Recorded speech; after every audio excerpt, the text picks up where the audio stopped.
first of all, let's just focus in on the heavenly classroom, okay? And take some time and engage with the Lord and get kind of centered and focused. I think that would be good for us. Okay.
All right, let's focus back here.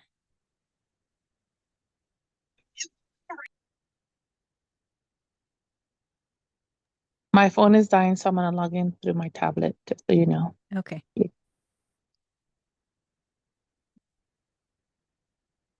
Well, welcome, Lorato and Karen. Hi.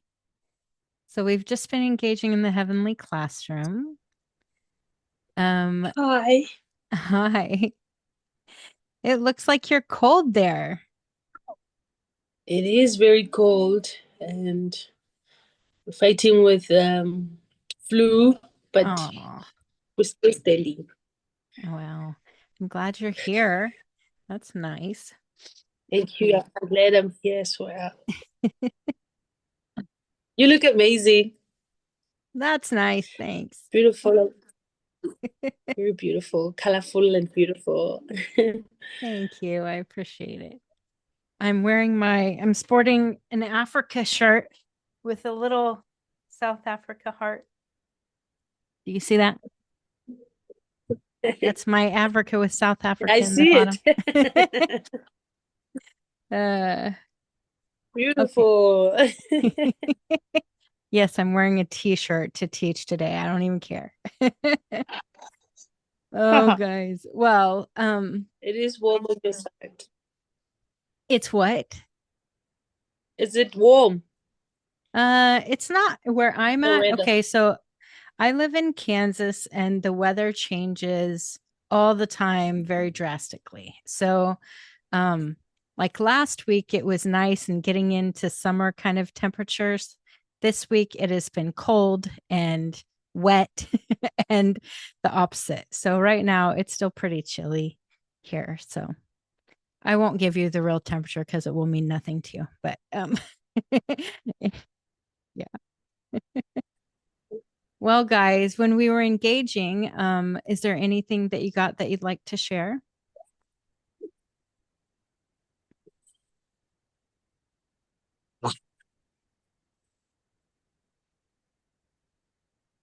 My person. I saw him give you a big smooch. Yeah, from last week. He's just present That's and okay. making his presence felt. Yeah. Okay, So, so yeah, go ahead, Amanda. so I got when I walked in, there was like a lot of I saw a lot of indigenous people, Mhm. and some of them came in as warriors, and so I didn't know why they were coming in that way, so I was asking why they were coming in that way because they had like full warrior gear on, and their stances were like they were going to go out into war, and so I um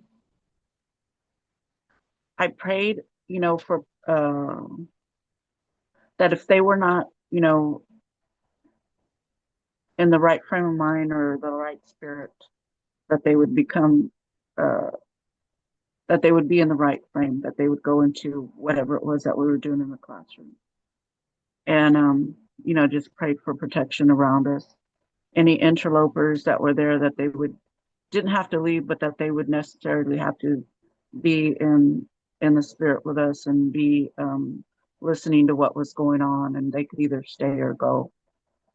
And then What's an interloper? an interloper is somebody that just comes in and just is like they're there and they're just like to cause kind of like kind of like a squatter, Okay. All and right. they just come in and they're just there and they're just not really there for a purpose. They're just there to take up the land or whatever. Yeah, uninvited being. Yeah. Okay. And so I've been praying about that all week for interlopers. And so I just kept hearing like, the chanting in the spirit, and just I heard a low like drum. And so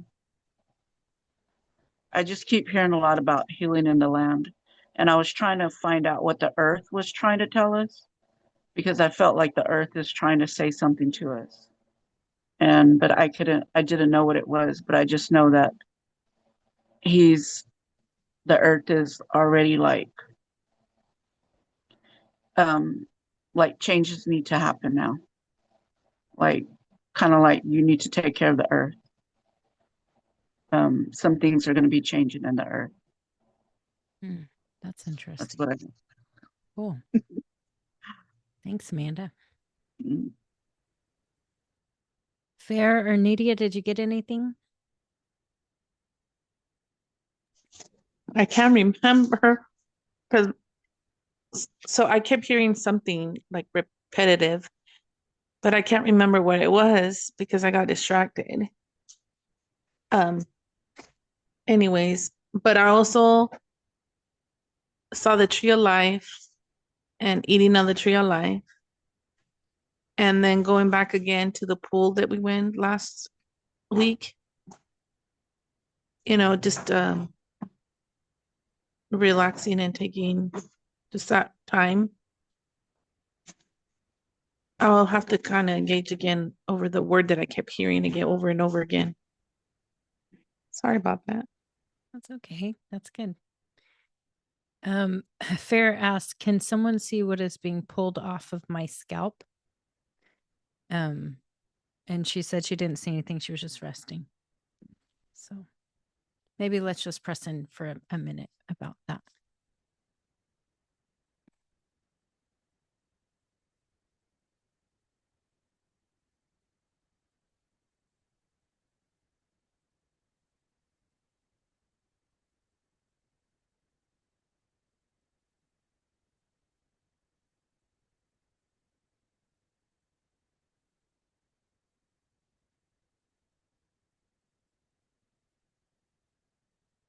Fair. I just heard these words, and I don't know.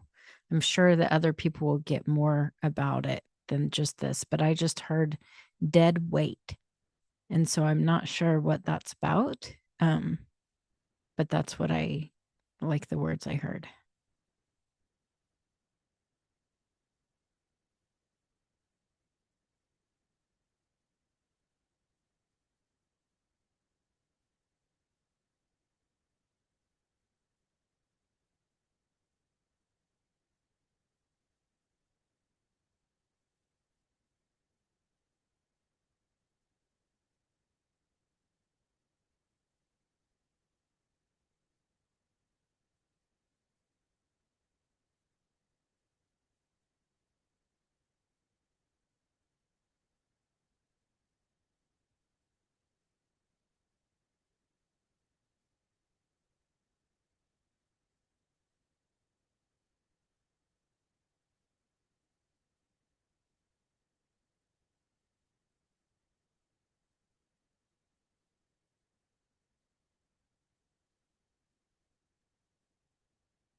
Right? Did anyone else get anything?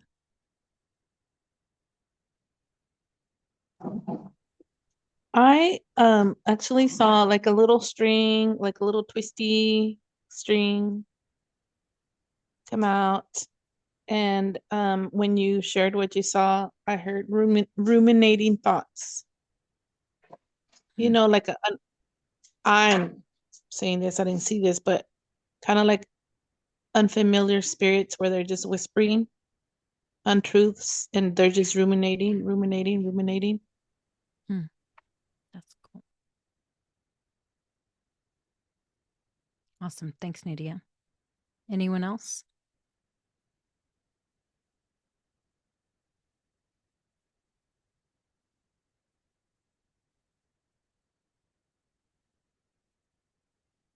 Okay.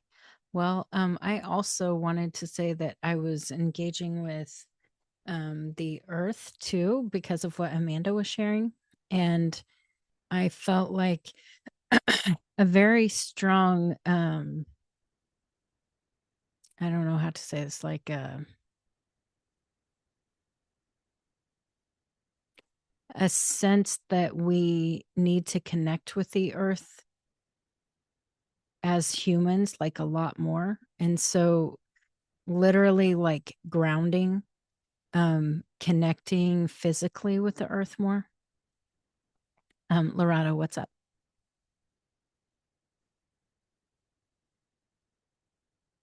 Sorry, I got excited. Oh, Sorry to disturb you. I got excited because um, every time I would close my eyes, I've been seeing a very beautiful place, like a garden, but with a beautiful grass. And then I'm just laying on the grass. It's almost as if the grass can, it's a height can go through my fingers, through my head, but not long, long, long. But it's just a restful space and a moment. And I've been doubting it, even from last week. I've been doubting that I'm seeing things that are far from what other people are seeing, and I kept quiet. So even now, when we're engaging, I saw the same thing, and I'm like, people are seeing water. Why am I seeing grass? Maybe I'm in the wrong location. And I didn't dig more and ask more why. And when you said that, I just got excited now that actually I should stop doubting myself. yes, Sorry to you disturb should. you. I'm And even hot. it's really normal. It's really normal to be engaging in different places than each other. And so don't doubt if you're doing that. I mean, it's really the Lord interacts with us individually so much different than one another.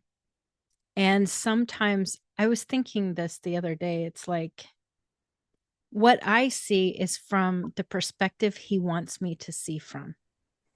And it will look very different from what you see because our identities are so different. And it's like seeing a different part of who he is. And so don't get discouraged if you are seeing differently, if you see from a totally different perspective, or you think it doesn't have anything to do with what someone else is seeing. Because what I've learned is, in fact, it's interesting. This has happened. One of my favorite things is when I'm benching with other people. And I don't know if you know what I mean, but like governing with other people over things, because inevitably we see something or sense something or feel something or whatever. We experience something totally different from the other people we're governing with, to where we think, oh, this is totally contradicting what they're seeing.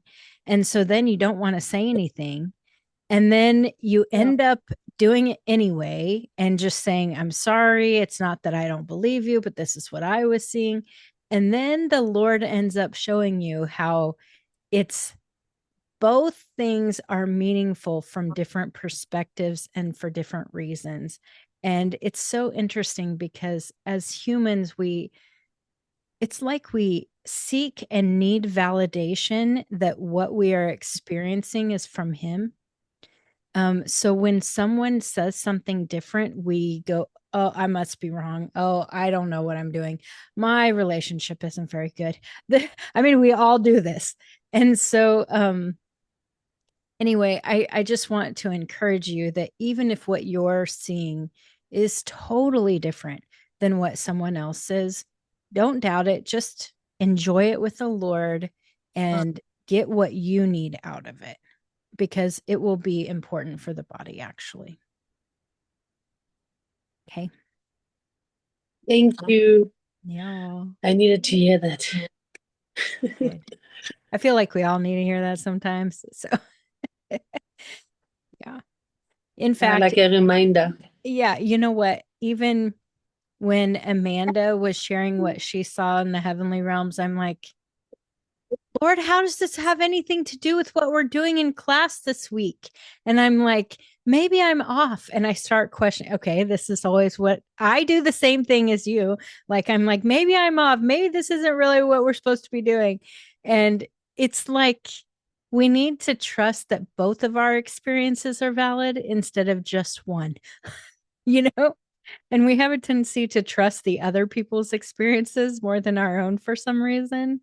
And I think because we have this kind of inner voice that says, are you really good enough? Right. I mean, that's kind of what we're all experiencing at some point. So, anyway, yeah, I know that what I'm teaching on is what I'm supposed to teach on. And so I need to quit doing that too. uh, all right. Anyway, anything else that you want to share about fair or whatever you want to share about from engaging? Um, I thought that was really interesting and amazing, what Amanda saw about like healing the land and healing the earth, or like, earth, because we had such a great time engaging this week. I really can't wait to share because it was amazing. And it had to do with healing the land. It was, we got together, and so we met the chief where the school where I work at. And that was like a couple of weeks. And I was like, oh, okay, cool. Really cool. um, and it was really awesome. But then I was like, okay, well, like, how do we partner up? Or like, how can I be a service? And like, and then I kept kind of hearing throughout the week about praying over the land. And I was like, and I don't mean to be that way, but when I hear it once, it's not that I'm skeptical. It's like I'm always like looking for confirmation from the Lord. Okay, I want to hear it again, Lord, or like confirm it. I don't know. It's just who I am, I guess. I mean, once in a while, I'll just hit me, and I know, right? But most of the time, I'm kind of like, am I really hearing this? Okay, well, maybe I need confirmation or whatever.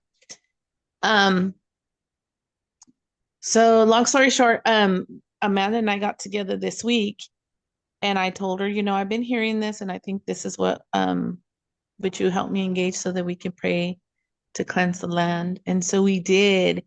And it was interesting because I was more of like just praying and going by faith, kind of by, being led, but she was seeing I saw a couple things, but like she like sees in the spirit, like amazing. Like that's just a beautiful gift she has. So I'll let her share all the stuff she saw.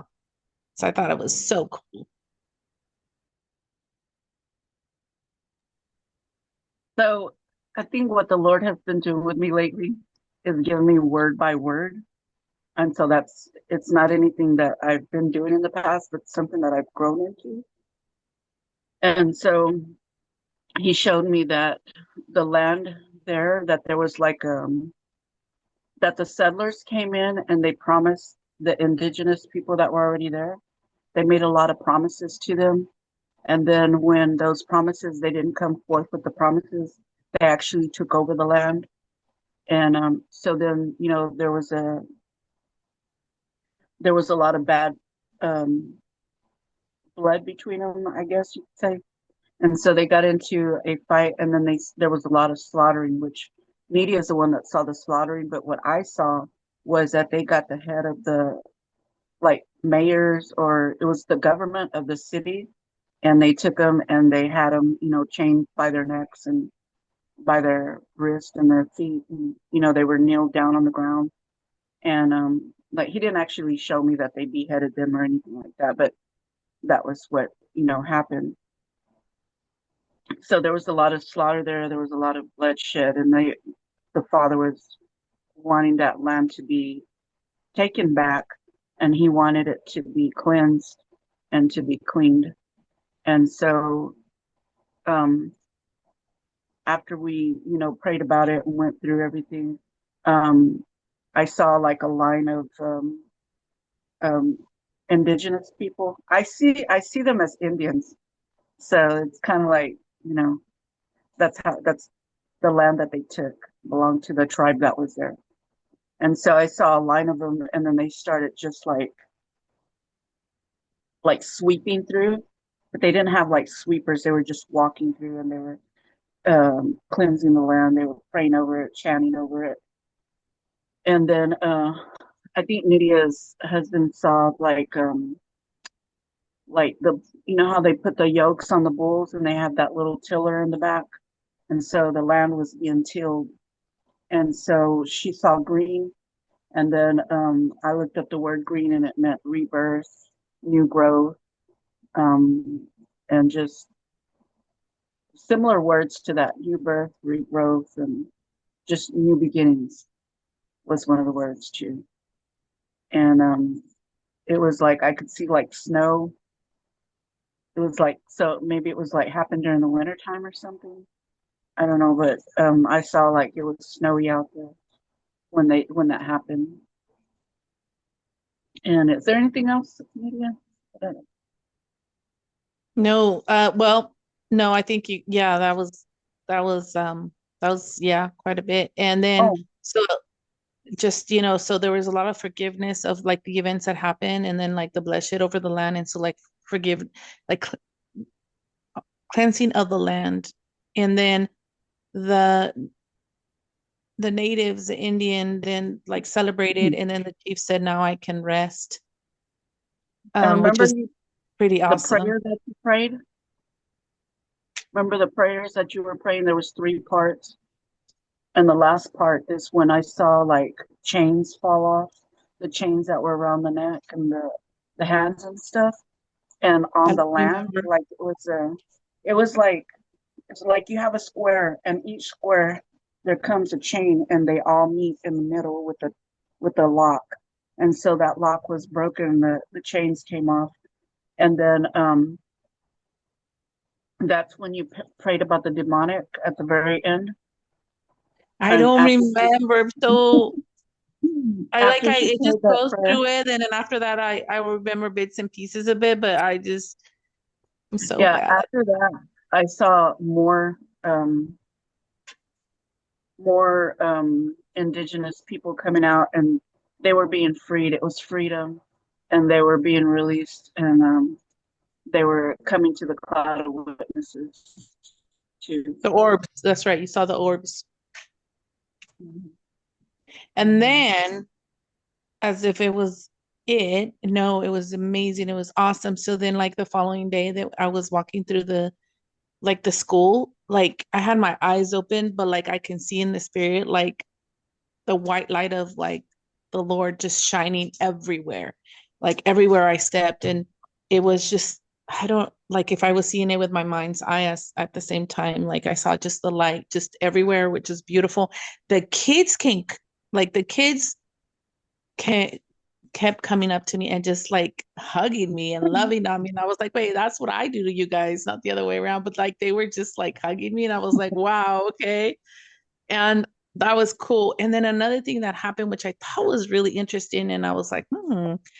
So at the end of school, we do bus supervision. And so we're like at they call it the black top, where all the kids are lined up and we're just kind of supervising and ensuring, making sure that everybody's getting their buses and whatnot. And, well, all of a sudden, like a little dirt twister about, I don't know, 20, 40 feet away from me started and the kids kind of like ran away because it was lifting up. They started lifting up, and I just automatically was just like, I don't remember my exact words, but I said like I rebuked them and he needed to go. And I mean I didn't say it out loud, like I said in my mind, my heart, like I kid you not, it was going straight at me, and then instead of going at me, like it literally just went like a almost like a 360 around me, unraveled, and like the wind just blew him out of the campus. And I was like, whoa, like it like surrounded me, right? Like it went around me, like it was going straight at me. It just went around me, and then it just dismantled and like left. Of course, I had like dirt in my mouth and stuff.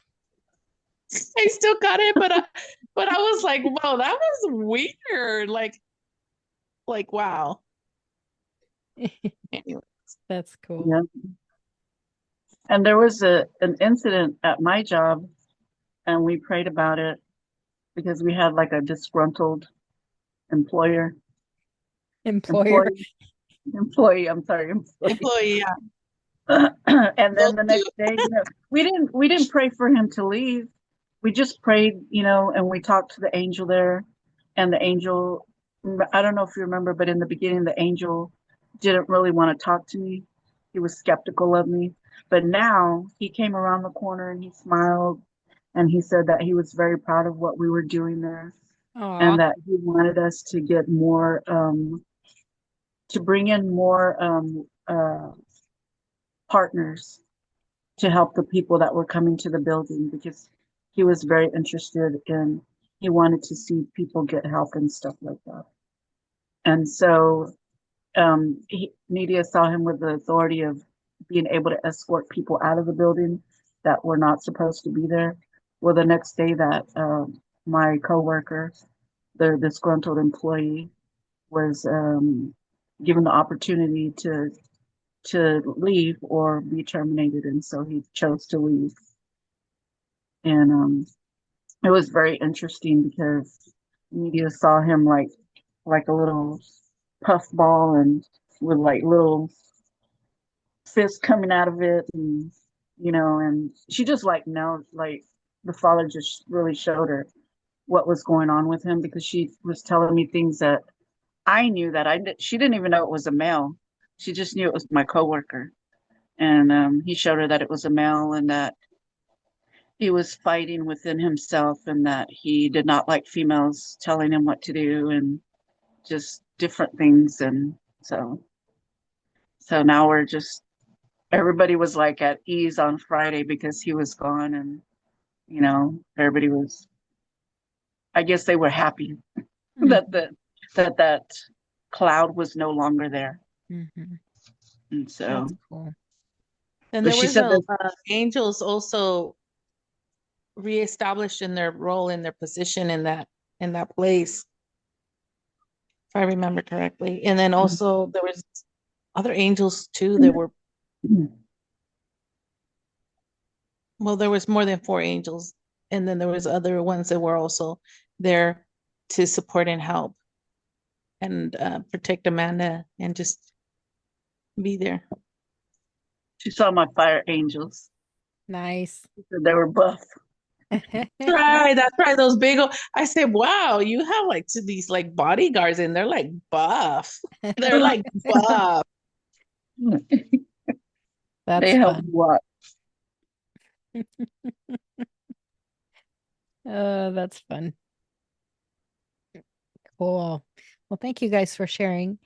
Everyone else, do you have anything that you experienced this last week? We were talking about forgiveness and how much that goes deep into forgiving ourselves, forgiving others, all of the trauma, that sort of thing, where it lives in our bodies.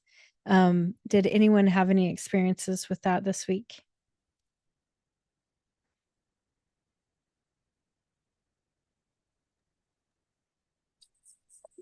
I kind of like do. Another thing that you guys mentioned last week was your progress in your healing. And I have found kind of like a other version of me where I'm vocal. I I don't allow myself to be a punching bag in as much as I think naturally that I'm a calm person and very reserved, very friendly, talkative when we're joking, but conflict wise, I don't automatically jumped in. That was me even before. But recently now, I speak my mind. So, especially if you coming for me. So, and remember, last Sunday we also spoke about the angel that's gonna help fighting or uprooting demonic stuff, things in Africa, witchcraft stuff, something like that. You guys remember? Yes. I've been having hectic dreams the whole week. Some of them, one of them was okay. Before I go there, I am battling with balancing a lot of things because of my shift. It's 6 to 6 shift. So by the end of the day, I get home, I'm tired, and there's my son that I have to get his things done, and then I fall asleep, and then a lot of things are left behind, not done properly, and tomorrow I'm trying to catch up and try to do other things that I didn't do. So it's been hectic. Sometimes when I'm engaging with people, I'm the one who's falling asleep, and then I'm left with a bit of guilt that I'm not focused enough. But I got to remember that my spirit is also active while I'm falling asleep. Physically, I'll be exhausted. So I've been having dreams throughout the week, and one of them was, I don't know, I think it was a vision because half of the time I was awake, half of the time I was asleep.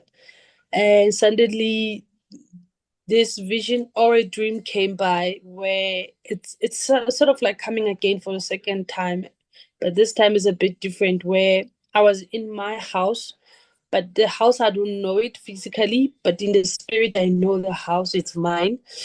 And suddenly I'm standing by the door and there's a water filling up in my house, and there's a water bean. It's like a water presence, or it's um water spirit demonic things. I don't know, I couldn't tell what it is, but I knew there's a presence of something that is alive in this water. And me in the dream or the vision there, standing there, I saw myself attacking it with scriptures, telling it scriptures that I forgot, but I did read it before, but I know it exists in my mind. And I just spoke scriptures fluently like this that was crushing the spirit, and it was defeated flat on the floor in the water. And I remembered what Christine said, I think in the vision or something like that, that when you read scriptures and record it, and even when you are sleeping, you're playing scriptures, your spirit receives it, it recognizes your voice. And I was like, it could be that whereby my spirit was just quoting scriptures like this. And I needed to know scriptures at that time because I was faced head on with some water spirit. And standing there watching it defeated on the floor in the water in my house, I sensed it calling out for backup. And suddenly there was like a presence next to the door, outside door. And I was standing by the door and I could sense there's a presence of the backup this spirit called for.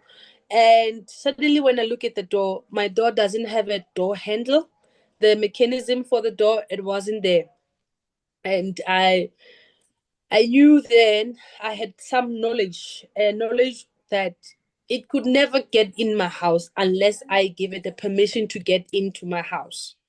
And then I thought that probably the one that is in my house, for some reason, somewhere, somehow, I might have allowed it to come in unaware.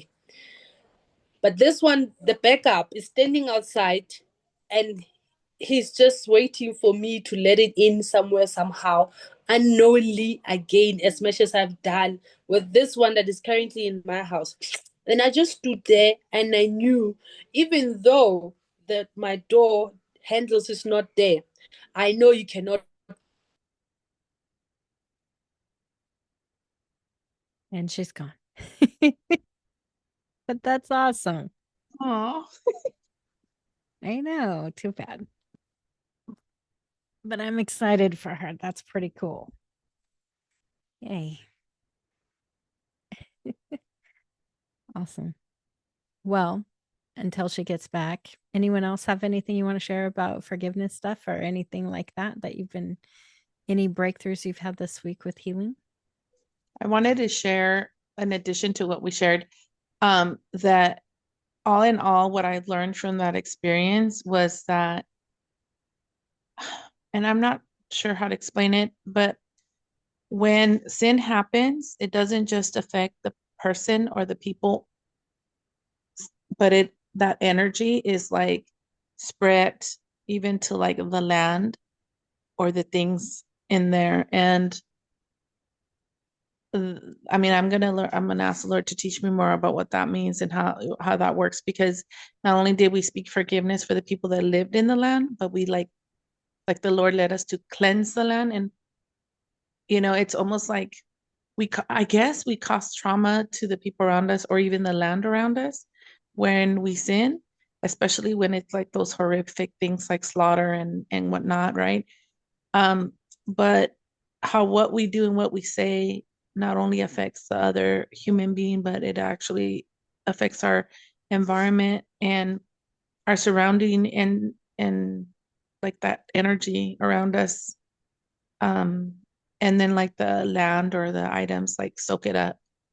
And therefore, say somebody else comes in there or whatnot, it's like it's still like projecting that energy of trauma or negativity and stuff. And so I like really want to learn more about that. That was pretty cool.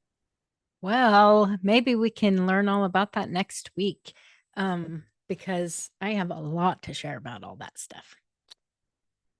A lot. I've dealt with that a lot. And I think it's an important thing to talk about. Fair, go ahead. Yeah, there are just a few things that I'm really passionate about. One is making sure that we don't overextend angels going out of our jurisdiction.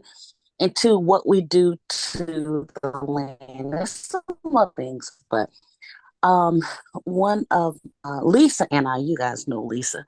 Lisa and I used to have like a little prayer session, and almost every time that we would meet a couple of years ago, the Lord would say, okay, come into the courts and repent for this. And it was, well, a lot of times it was for defiling the land.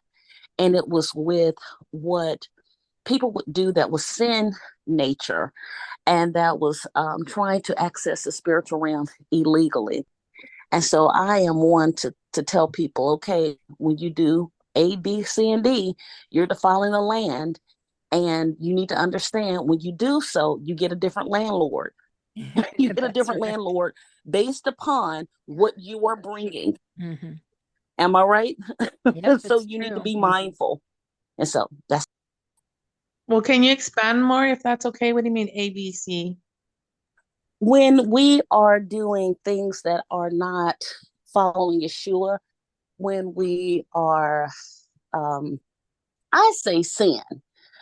It could be sacrifices, it could be mistreating people. It could just be a whole bunch of things.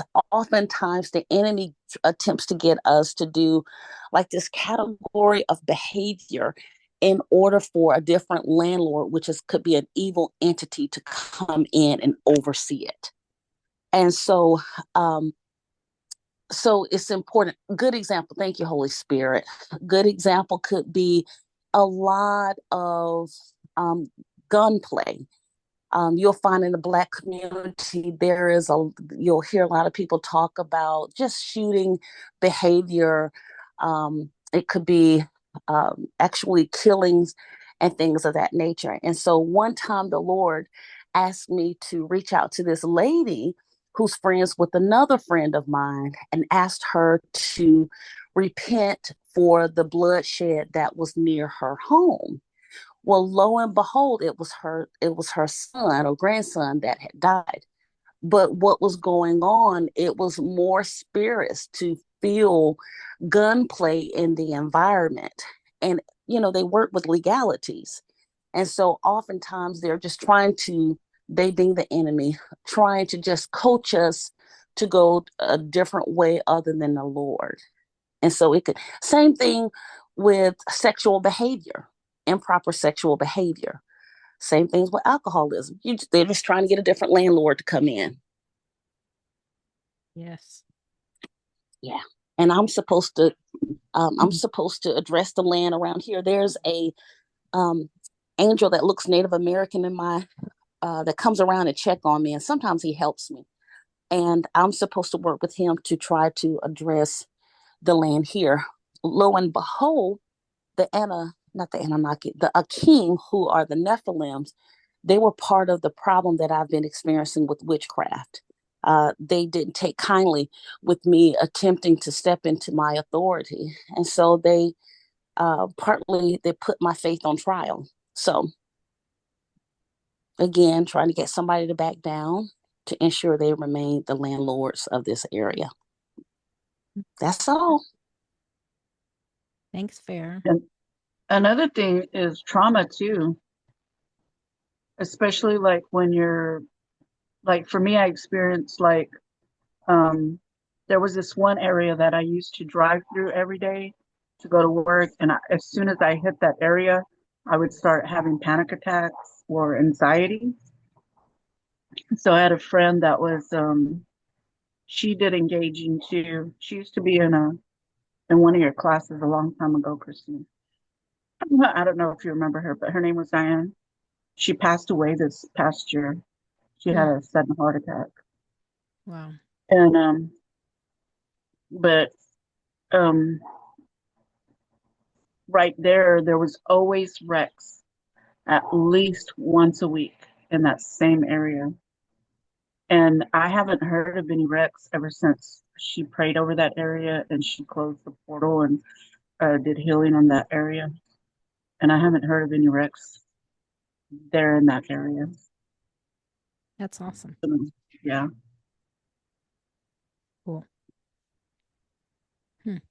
Well, I would like to continue this subject next week, but I want to get into what the Lord said that we should talk about this week. Okay.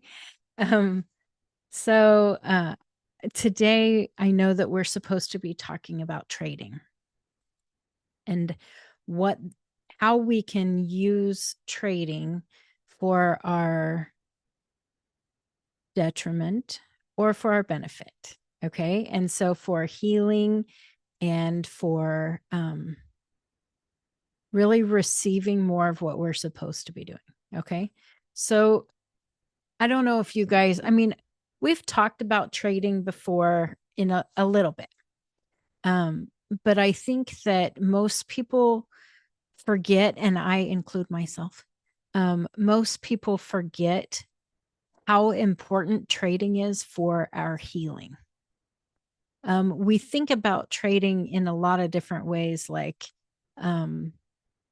giving the Lord an offering for whatever it might be. I mean, I don't know if you guys are still in the mindset of tithing, but I do think that that is an important trade. That's something that when you tithe, you are giving a portion of what you have received back to the Lord through those who serve the Lord on your behalf, right? That's what tithing is. But tithing is not the only way that we trade. We trade all the time. We just aren't thinking of it like that. We trade our time for money. Anybody go to work here? We trade our time for money. We trade our money for resources and services all the time. Anybody pay an electric bill or anything like that? Pay for your mortgage or your rent? You're trading your money that you receive for your time for then something else, right? And there's so much trading we do all the time. We also trade, even when we eat, it's a trade. If we eat something, we are trading into something else. So for instance, a couple things. Okay. I'm going to use, okay, I'm just what's next to me. Okay. I'm drinking my mushroom coffee right now. And so when I am drinking my mushroom coffee, I am doing several trades, whether I recognize it or not. Okay. One, I'm trading into the company that I have bought the mushroom coffee from. Okay. I am sewing into their company. The other thing is the farmers who are growing these mushrooms. I am sowing into those farmers.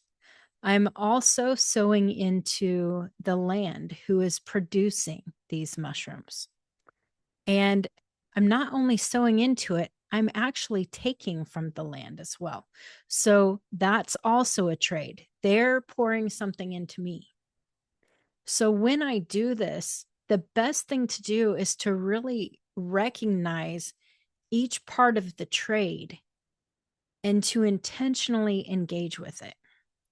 Because if I do that, then I'm trading into what it's going to do for me. Because a trade is you don't just give, you receive, right? And so if I do this, then I actually am intentional about trading, then these mushrooms, so like today, this is what I'm just this person. I focus on, Lord, what is it my body really needs right now? Okay. And so the reason I got out the mushroom coffee was because I felt like my body really needed it. One of the things in this mushroom coffee, there are several different mushrooms, different kinds. I have one of the mushrooms, it's really focused on helping my adrenals. Another one is for my brain health. Okay. And so there are different things that are in this that I really want for my body. But if I'm just drinking it because that's my habit, it may or may not engage with my body. I don't know if this makes sense, but we do a lot of things where we eat stuff unintentionally or we drink things unintentionally, and we aren't actually trading into it much at all. We are just taking from it.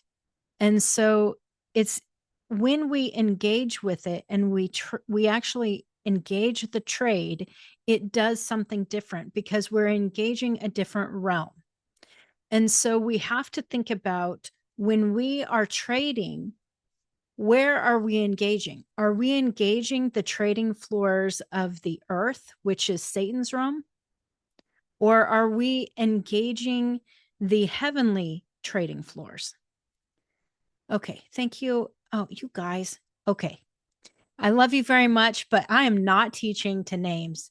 I have said this multiple times. I love you so much. I understand not everybody can be on, but goodness gracious, I'm not doing it. And so thank you, Nita, for turning that back on. I'm just like, you guys, I can't do this. All right. I'm trading into you. I need you to trade into me. Okay. All right. I literally do this My with eye side, contact. I'm sorry.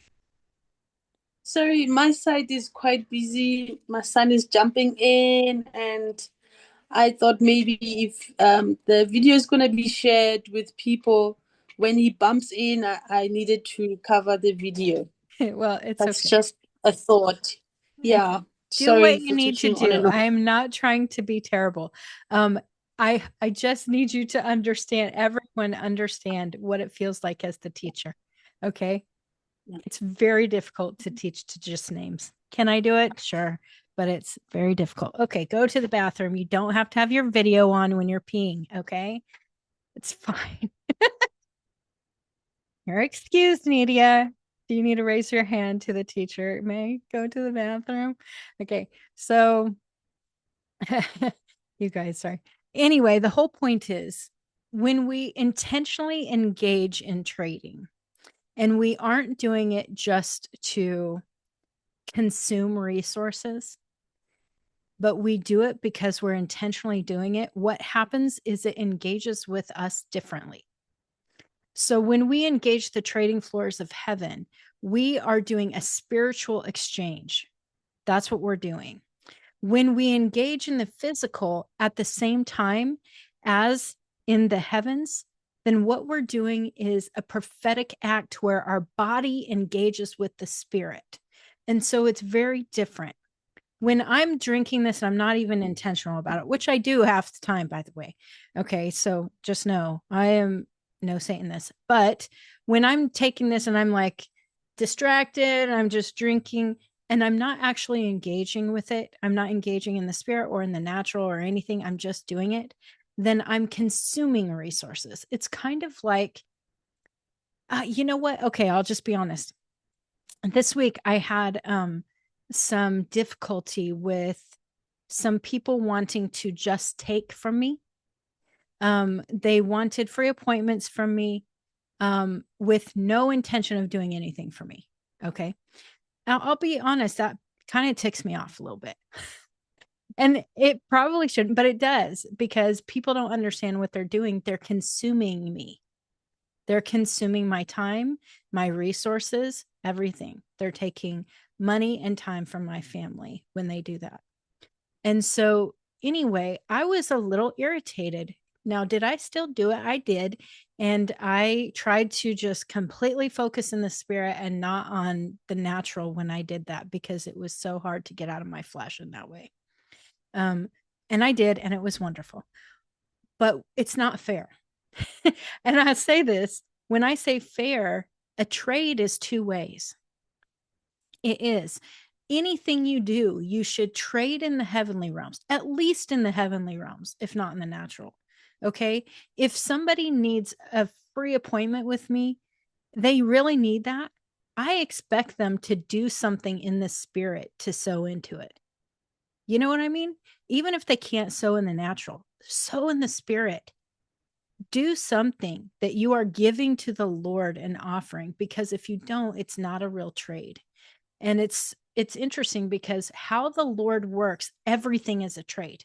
Everything he does is a trade. He never asks for something without giving something better back. He never does that. He always gives something better back to us when we trade anything. And so when we do that, and when we are intentional about our trading, miracles happen. Really, all sorts of really amazing things happen, because the Lord shows up bigger than we can expect. So if you feel like you are a person who is in any way, okay, it could be in your eating, like I was just saying. Okay, that was just a really silly example, but that's something that's true. If you feel like you're doing more consuming than you are giving, you need to just go to the Lord and ask him to help you with the trade. Okay, that's all you have to do. And in fact, Melchizedek, he is kind of like the manager on the trading floors of heaven, and you can go and ask him to help you. Like if you are, I don't know I don't know how to trade. I only do what I feel led to do. So if the Lord says, you know, that sword in the spirit I gave you, I need you to give that to me. That's what I'll do. It doesn't always have to be a physical trade. What I have learned, I was just talking to a friend about this yesterday or the day before. He's really struggling with loving himself and having, he just doesn't even know how to love himself. Okay. And I said, you know, here's something that's a really simple thing that you can do. When someone says something to you and gives you good compliments about yourself, like you're a hard worker, you're a really giving person, whatever it is, okay? You need to physically engage with it. And so because he said, it's just really hard for me to believe when people say nice things about me. And I say, this is what you do. And I try to practice this, and I don't always do it, but when I do, it's effective. If someone says something to me that's difficult, like for instance, if someone says I'm beautiful, which is maybe the hardest thing for me to accept about myself, I try to just do this, take it and put it in my heart. I know that sounds silly, but just take it and you might see me do this. Oh, thank you. And it's because what I'm doing is I'm intentionally trying to put it inside of me, like make it part of me. And the Lord showed me this sort of thing. For a while, gosh, I struggled way more than I struggle now even. with not believing I was beautiful. Like it was a major problem. Okay. And I don't just mean physically, like in every way, but especially physically, I would say. I struggled with hating myself. Yeshua had me. He made me do this, and I did not like it. He made me stand in front of a mirror every morning and do what he did to me. He stood in front of me and he went like this over my eyes and he said, beautiful, beautiful, beautiful. And he made me do this in front of the mirror and go beautiful, beautiful, beautiful over each one of my eyes. I'm not sure why 3 times instead of 4 or something, but beautiful, beautiful, beautiful. And he had me do that over my eyes every morning for a long time. And it was when I was doing that, it's like I was hearing his words instead of mine come over me, and I was physically engaging it. And what happens when we physically engage these things that are happening in the spirit or in the soul, our body starts to heal. Our body starts to feel something different with it. And so I tell people, like, even if you are, say you're giving a tithe, okay? And maybe, like, I have a couple people who send me tithes on PayPal. So, okay, you're sending me a tithe on PayPal. It's very easy to just be like, oh, I just got paid 10%, blah, blah, blah, put it in, not really even thinking anything in the spirit. And if you are thinking, I'm giving this to the Lord, not just to her, I recommend doing something physical. Okay. So, like maybe writing on a piece of paper or something, this is my offering to sow into this person for what she's given me. Okay. Write on a piece of paper, then go and walk across the room and put it somewhere that's special for you. Okay. I know that sounds silly, but you're engaging your body in what you're doing in the spirit. And it just is so much more intentional, and things start to happen when you do that. If you do these things unintentionally, it's like it's not a true gift in the spirit. Like you don't feel it in the spirit, and it's not a true trade. And so just be intentional no matter what you're doing. I think an offering plate is a wonderful thing in a church or some place that you have to walk and put it in a box. What I do when we have conferences and things, I usually have some sort of basket or something that people have to actually walk to put something in, because it's this physical act that is a prophetic act when you're doing it. And it's something that means a little more. I say, focus on the trading floor, walk to the trading floor, focus in the heavens, and act like you're walking on the trading floor and laying it before the Father. Like, this is what it's so cool when we do this, because we actually are engaging something different. And one of the things that we have to practice as spiritual human beings is to engage our whole being in it. Our spirit, our soul, and our body together engaged in the trade. And so one of the things I may have talked to you guys about this, I'm not quite sure. So if I have, please forgive me. But the Lord told me this last year, I was having some major health problems and stuff. And the Lord told me to start taking these medicines. Now, I had for many, many, many years taken no pharmaceuticals at all, because the Lord told me that I was by accident engaging in witchcraft when I was taking these pharmaceuticals. And so in my mind, I had pharmaceuticals, evil. Okay. Like, this is what I was like avoiding them like the plague for years, many years. Okay. And when he told me to start taking this medicine that were pharmaceuticals for my health, I was obedient, but I was not engaging it well. Okay, let me tell you what I was doing. I still in my mind was like, I'm putting this terrible poison in my body. That's what I was feeling when I was doing it, because even though the Lord said to do it, for some reason, I didn't have in my heart that it was the right thing. Okay. And so when I was doing this, it wasn't working in my body because I wasn't engaging it well. My body was believing my soul that said, this is not good for you. Even though the Lord told me it's good for me and it's what I needed. And so I had to work on my mindset and trade my mindset for no, whatever the Lord says is life-giving is life-giving. Whatever he says is life-giving is what I should be believing, not this idea of what's good and evil, which I came up with, by the way. Okay. It's like religion that I made up.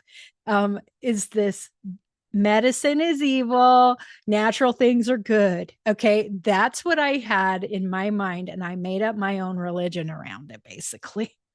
And I'll tell you, when the Lord says something's life-giving, even if it makes no sense, you have to eat from the tree of life. And so for me, I had to go, okay, Lord, I need to be intentional. When I put this shot in my body, because I take insulin, okay? So when I put this shot in my body, I am now going to believe, because you told me to, that this is life-giving. And so every time now I have to think, this is life-giving to me.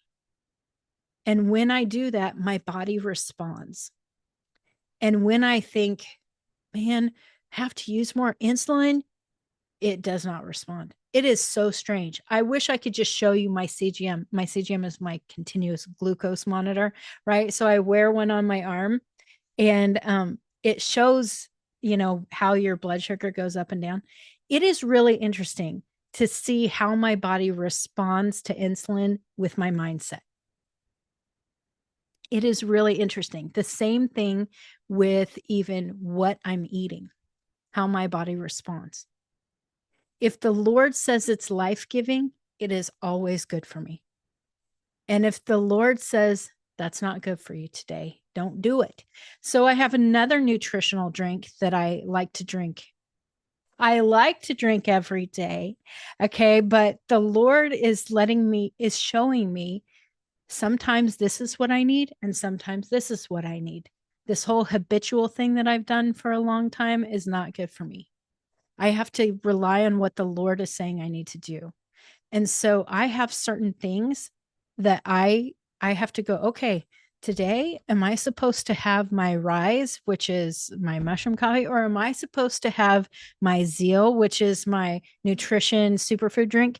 Or am I supposed to have electrolytes? Like I literally have to just go, okay, Lord, help me understand what my body needs. And it makes me pay more attention to my body. And it also makes me come into oneness with my body. It's really amazing what happens when I actually engage everything. When I get in the car and I'm engaging, okay, I am consuming gas right now. Okay, so I have to think about this. I think about the trade. When I'm pushing on the gas and I'm going as fast as I can to get around somebody, I'm recognizing that I'm consuming this gas. And so I try to go, okay, Lord, I want to be responsible to the earth, but also do what I need to do. And so I need to just engage it more, be intentional with what you're doing. I don't know if this makes any sense or if you're like, Chris, this is kindergarten stuff, but this is like, for me, this has been a big deal with my healing.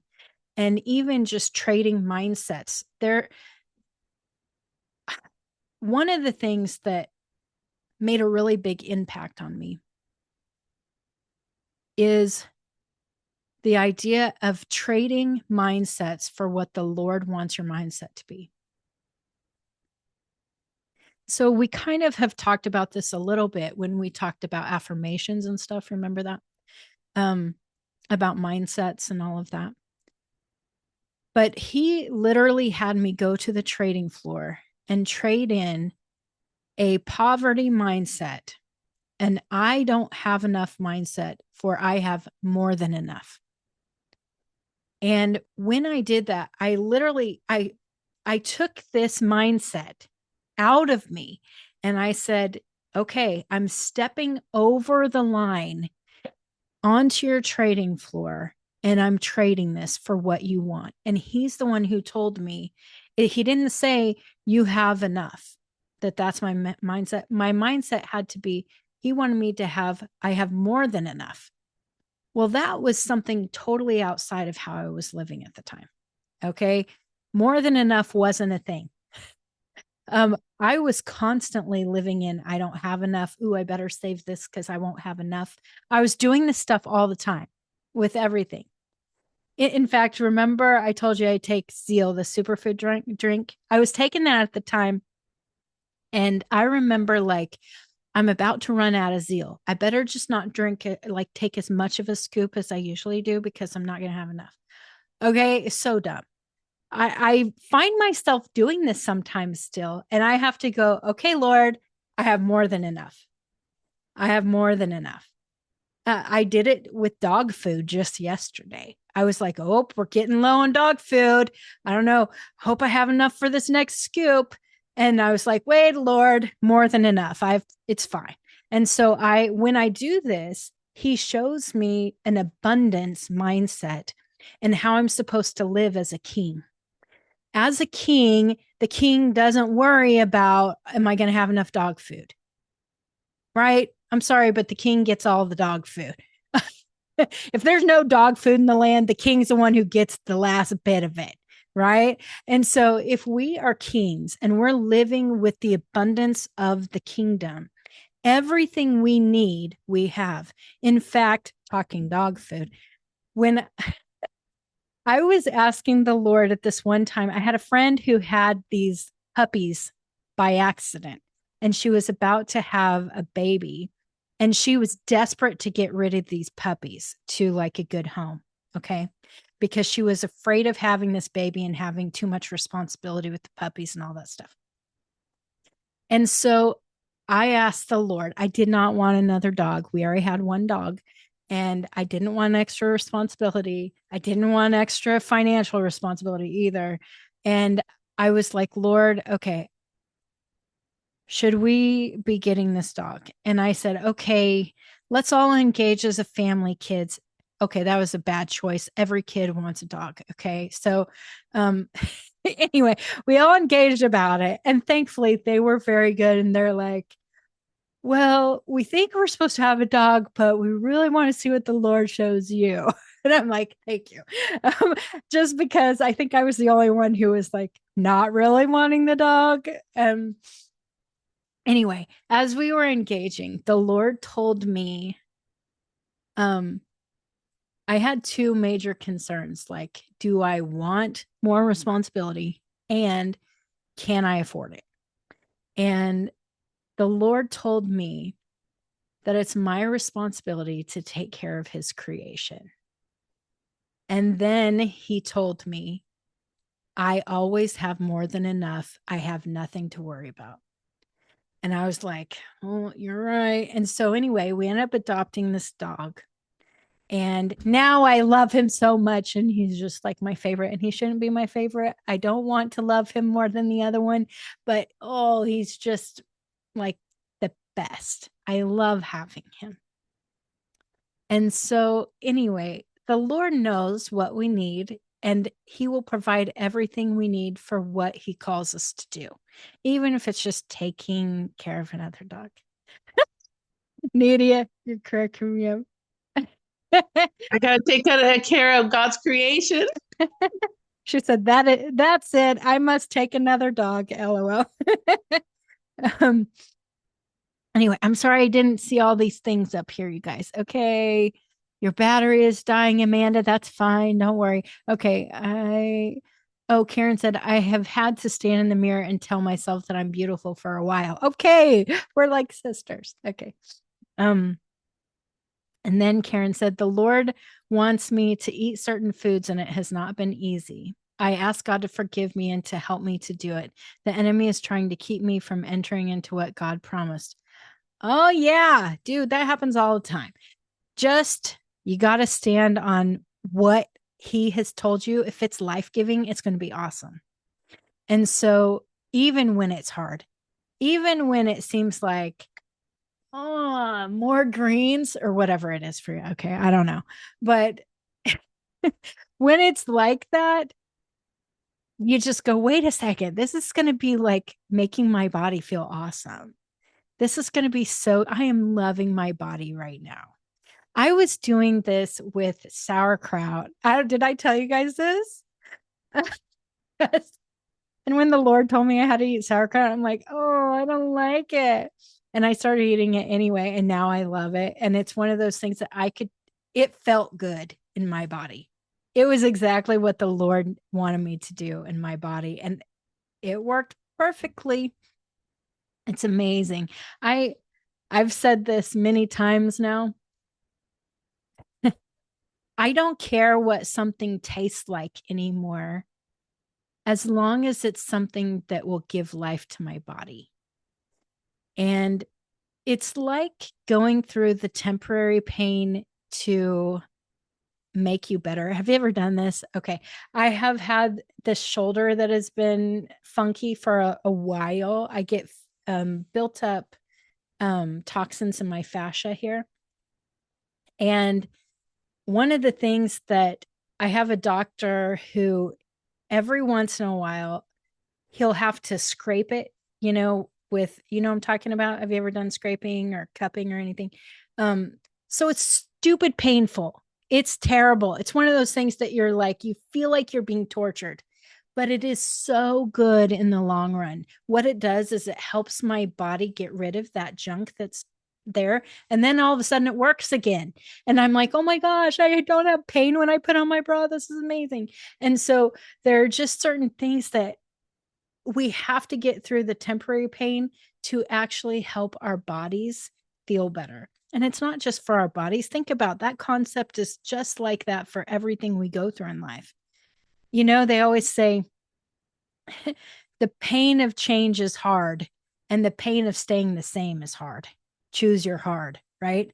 And I feel like that's exactly right. If you want to lose weight, for instance, it sucks to do the hard work, but it also sucks when you're overweight. Like there's both that's hard, like both are really hard in their different ways.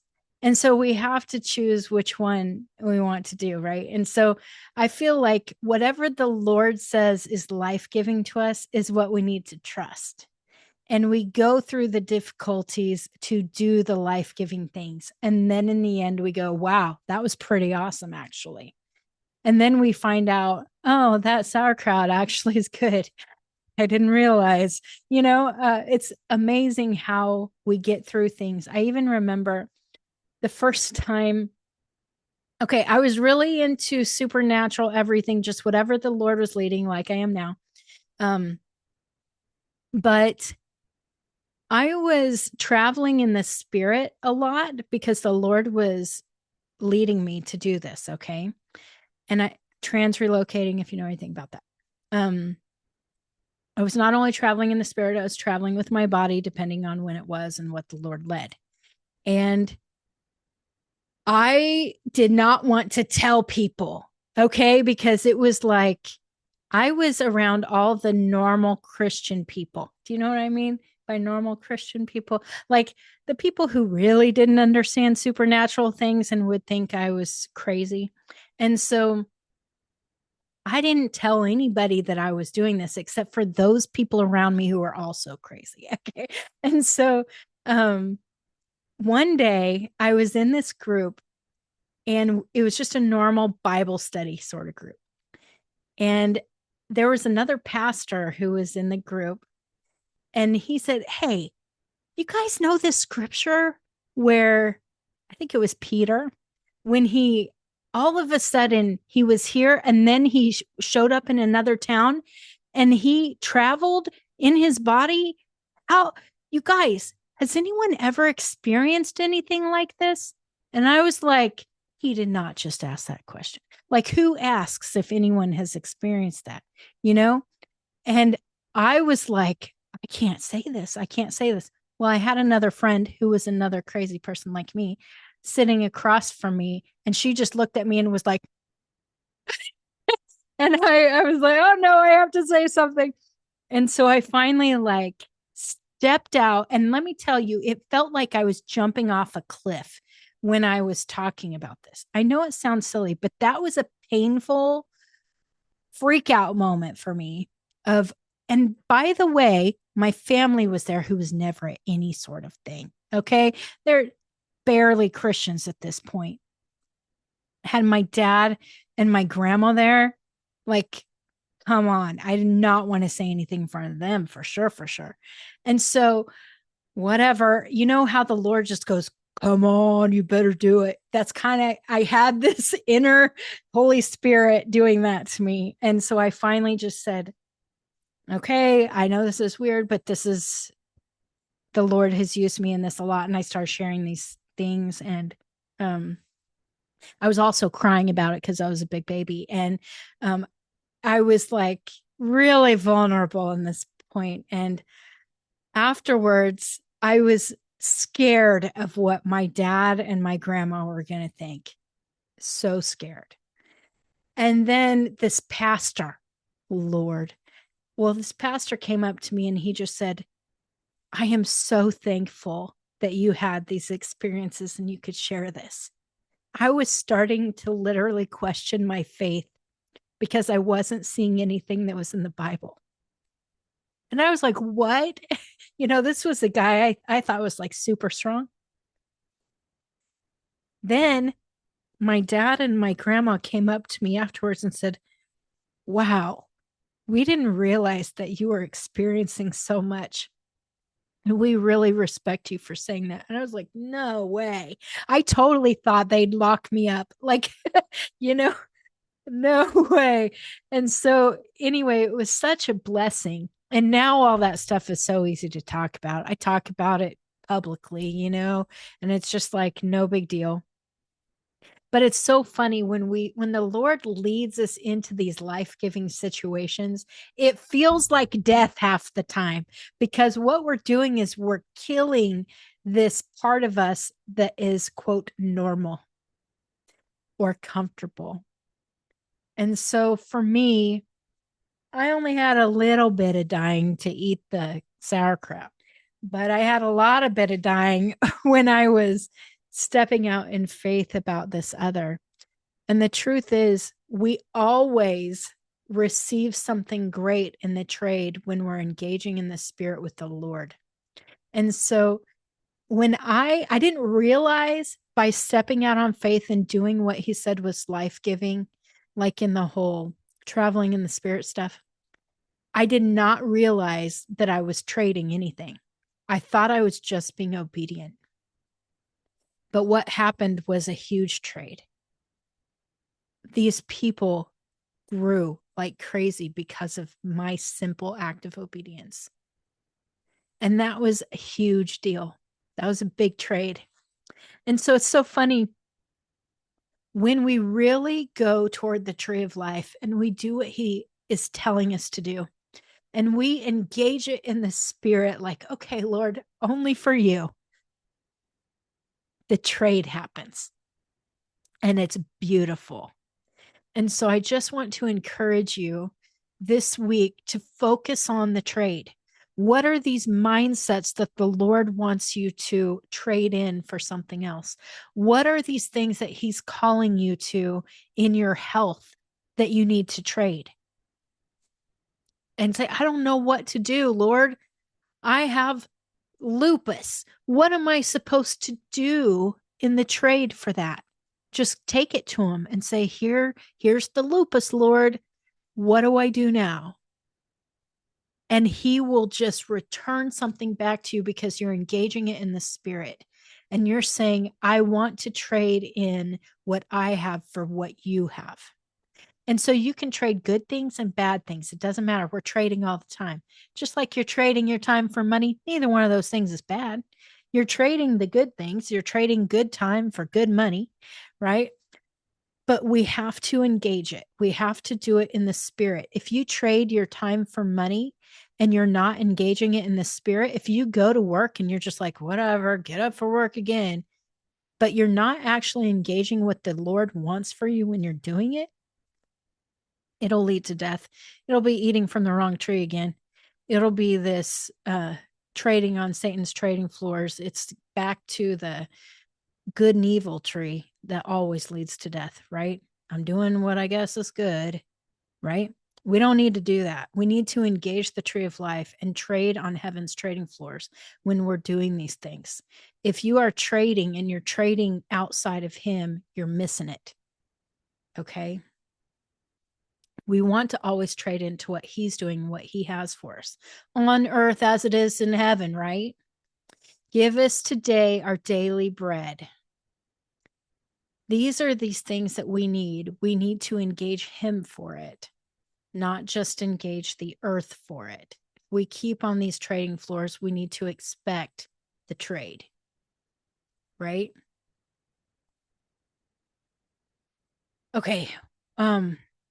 Oh, Rado, I love you. Thank you for saying that. That's so nice. She was giving me a nice compliment. Look. Anyway.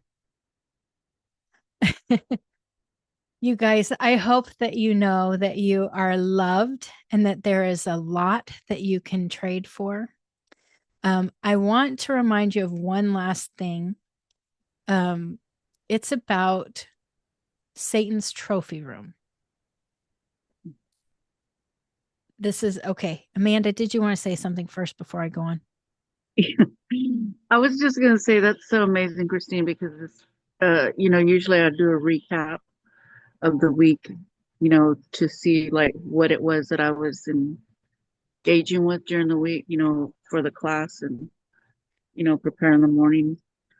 And one of the one thing that the father told me, like he was like very emotional and he was like crying. I thought because he told me that there was going to be some big changes, like with the mindset and, me having to put things down and to end things. And so he was also talking to me about what we did in the spirit with Media and the land. And he was like very emotional. And he was telling me that sometimes things are going to hurt, and I got very apprehensive about it. And I was almost upset about it. Like, I mean, like I literally did get upset about it, because I was like, oh my gosh, what, I've been through a lot of pain. What am I, what's going to happen next? But listening to you and listening to everything, I don't feel as apprehensive anymore. And I feel like,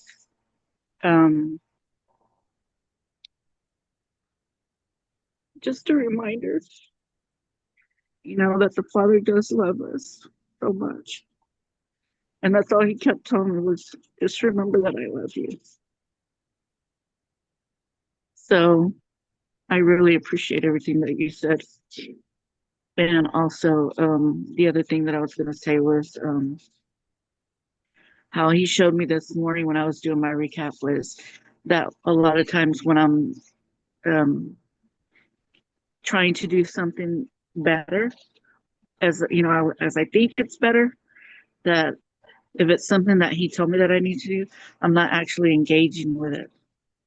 So that was what you were talking about. I was like, oh, okay, I'm like listening. So thank you. I appreciate it. That's good. Yeah. Well, what's interesting is whenever he asks us to trade, it always seems like a really big sacrifice. It seems like something that's really hard and like we don't want to do and like it will end up in pain. And every single time he always surprises me with the blessing. It's like, remember I was talking about sometime, like one time he asked me to give him my sword that he gave me. He had given me the sword in the spirit for fighting. And then one day he asked me to give him this sword. And I was like, but how am I going to fight? It was really like a big, weird sort of like, why would you do this? Why are you requiring this of me? How will I get through things? It was all of this. But of course, you know, he asked me to do something, I won't do it. And so he asked me to give him this sword. So I was like, okay. And I gave him my sword. And I just forgot that everything is a trade. Because then right after, he gave me this way better sword that was like a flaming sword. And I didn't even expect anything. I'm thinking I'm going to be without anything, you know? And instead, he gave me something way better. And since then, I have had so much more that I've learned through this fire sword. I mean, sounds weird, but this is a big deal for who I am and what I struggle with in fighting witchcraft, especially. There's a lot that this fiery sword is good for. And so for me, it was like a huge deal. And he's done this several times to me where he has asked me for things. And I have felt like, well, I don't know what I'm going to do now. I remember one time I had a friend who was in need, and she asked me if she could borrow money. And by the way, I'm not exactly a person you borrow money from. I have like very little. Okay. But she asked anyway, because she literally was desperate. And so I asked the Lord, what should I give her? And he told me, give your entire paycheck. And I was like, but I can't pay the bills. Like, I started freaking out, like, because I don't have extra. Okay. I don't live on extra usually. Okay. So I don't have a savings account like everybody else. You know, that's not something that has been easy for me. So giving my whole paycheck was like, I don't know how am I, and I was married. So I'm like, how am I going to tell my husband this? How am I going to tell him we have to give our whole paycheck? Well, I'll tell you what I did. I gave the whole paycheck and then told him. And that is probably not the wisest choice. But for me, I was like, if he talks me out of it, this isn't going to be good. And so I thought I better be obedient to the Lord and then deal with the consequences. And so when I did this, I called my pastor at the time, who is now my brother-in-law. And I called him and I was like bawling. I don't know what I'm supposed to do. The Lord just told me to do this. And he just said to me, Chris, you can never outgive the Lord. And I was like, I know, you're right. But I really was still like freaking out, you know? And that night, I got a letter from my attorney that I didn't even know I still had this attorney, by the way. I had a couple years before been in this car accident and also applied for disability because of this car accident. And I was using this attorney. Well, then I started getting better because I started taking this Zeal. And so I started getting better. And so I called the attorney and I said, I'm sorry, but I can't in good conscience go forward with this disability stuff. So just never mind, basically. And this was one of those things that they don't get paid till you get paid, right? So I felt bad about it, but there was nothing I could do. Well, I didn't think anything was still in the works in this stuff. And I got this letter from the attorney saying, hey, we were just offered a settlement of $27,000 for your car accident. And I'm like, what? And I said, I thought this was canceled. And he said, no, we canceled the disability, but it just took a long time for the insurance to settle with the car accident. And I'm like, what? And he said, but actually, I don't think that $27,000 is enough. I really think because of all of your medical bills, because I had surgery and stuff, that you really deserve more than that. And we'd like to counter offer. Is that okay? And I'm like, okay. Turns out I ended up getting $37,000 when I was freaking out about like 1,500 or something. I don't know how much it was, but it was like crazy what the Lord did. And the timing was impeccable. Like you could not have had better timing for me to just by faith, what whole paycheck. And then he's like, paycheck, schmaycheck, I got this. And so anyway, it's just amazing what the Lord does. We always think that it's a huge sacrifice. And he's like, I can outgive you. You think you can outgive me? I got you, you know? And so every time, even if it's a huge sacrifice to you, it is absolutely nothing to the Lord. He can outdo it every time. And so anyway, I just wanted to say that with how we have our mindset that these are such big sacrifices for us when we have the biggest sacrifices from the Lord. He's the one who does it all. He sacrificed everything for us. He keeps doing it. He keeps it up.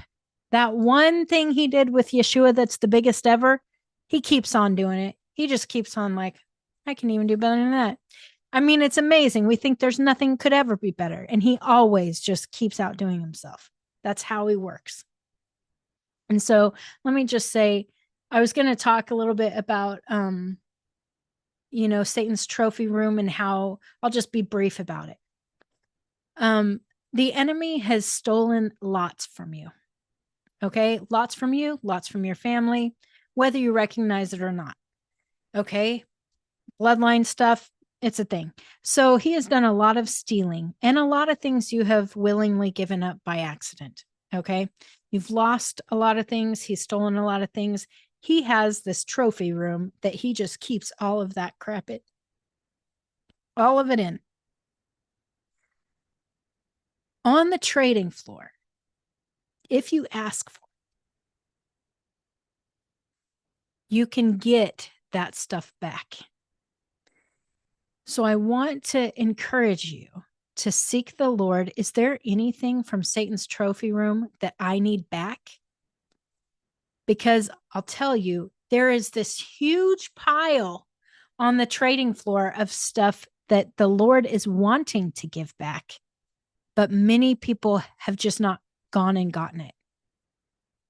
And so I encourage you to go get it. To say, hey, I didn't realize how to get it back. Ask the Lord. That's it. It's really that easy. Lord, what do I need? Do I need to give you something to get all this back? You just want to give it to me? Like, just ask. It's at the trading floor, so you can ask the Father or you can ask Melchizedek. I'm sure you could probably ask Yeshua. I just never really do for that. But, most of the time for me, the Father just shows me what I'm supposed to give to him and what he wants to give to me. But you just do it however you feel led. But that's really it. I'll tell you, sometimes the Father leads me to go into Satan's trophy room and get things for people. I have learned that not everyone can go in there. And so I don't really understand why. I don't know. You have to ask him about it. But ask if you are supposed to go in, if you need help going in, or if all that's just waiting for you. Okay, maybe Yeshua will go in for you. That happens a lot. So anyway, ask for that. That's something that I just wanted to put out there as kind of an extra. When we were engaging earlier, the Lord told me I needed to share that with you. Okay. Okay, any questions? I know we haven't had a lot of question time, but we have about 5 more minutes, just so you know. We have Kingdom Builders podcast right after this if you want to stick around. So we're doing that right after this. But do you have any questions in the meantime?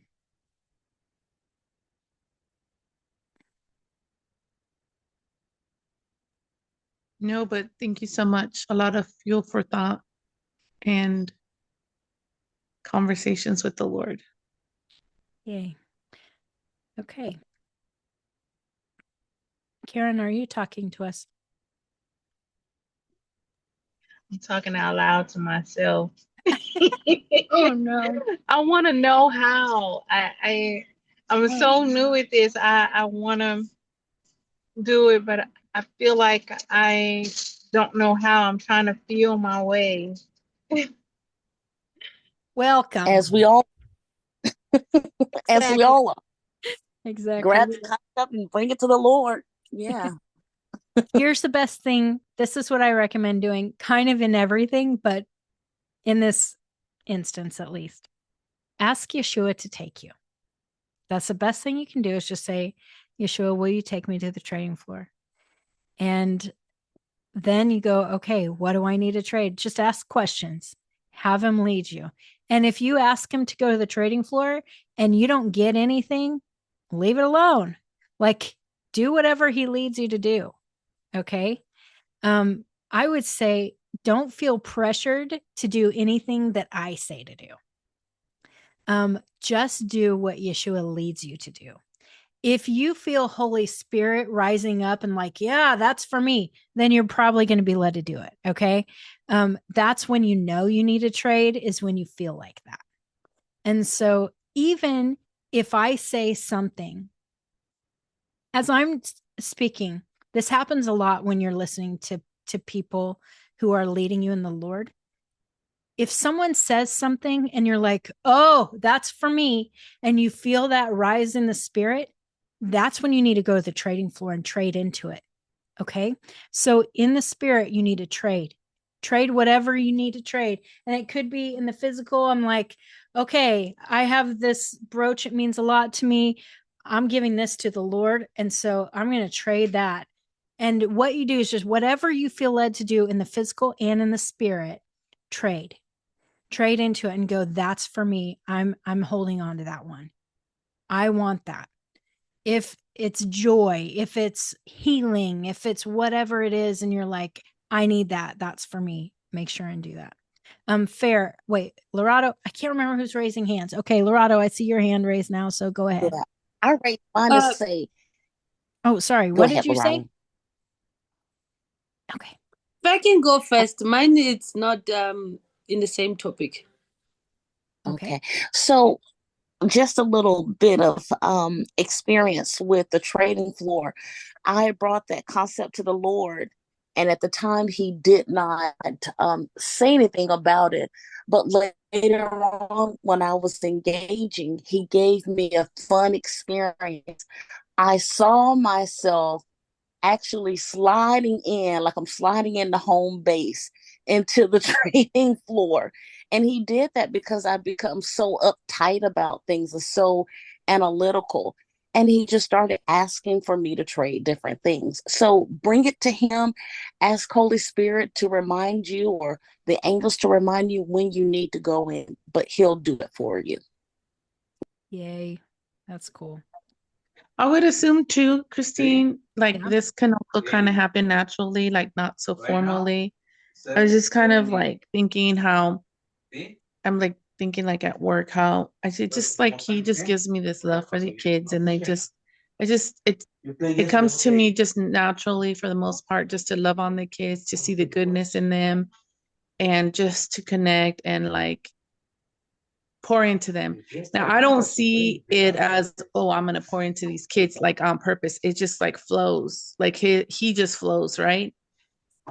And in return, I get a lot of joy and, you know,